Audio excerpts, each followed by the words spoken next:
well, you may have heard the term, it's not all about hardware in the phone world, thrown around a couple of times, but that's mostly concerning high-end phones, and I am not much into high-end phones. If you have watched my last 2 videos about smartphones, then you know that. But I had some bad experiences with a cheap phone, so today I want to show you my experience with a better cheap phone that was actually just half the price. And that's where the first sentence comes in.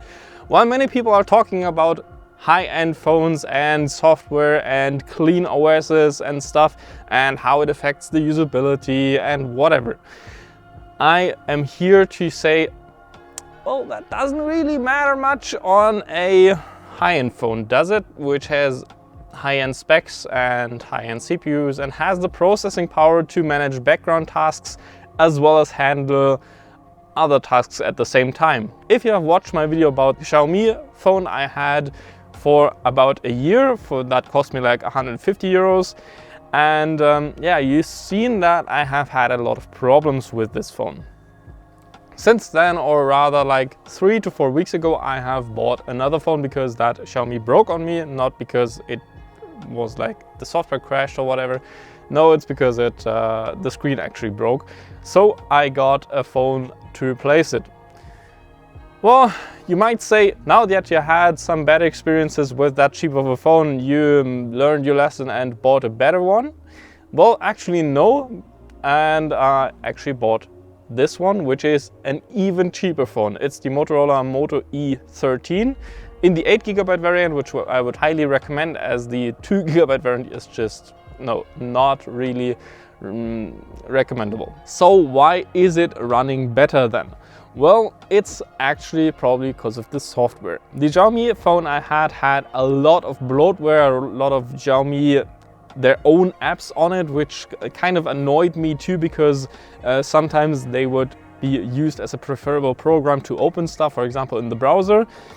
It is not this case here. This OS is relatively clean. Yes, there are some Motorola apps that are on there, but they don't annoy me as much and they don't affect the usability as much. On the Xiaomi, it had a much better CPU and much better specs in general, but mostly the screen was just a lot better, and I wasn't even able to close one app and like open 2 others, even if there weren't any running in the background to begin with, and come back to that first app and the app was just reset completely no matter what I did, and that was from the phone being new. With this phone, it's not an issue. Wow, it works even on an 80 € phone. Who would have thought?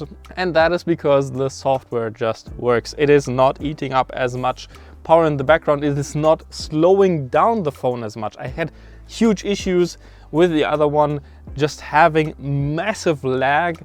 And even though this thing is much weaker in the CPU department, I didn't have any experience with lag at all, so that's kind of a plus, I'd say.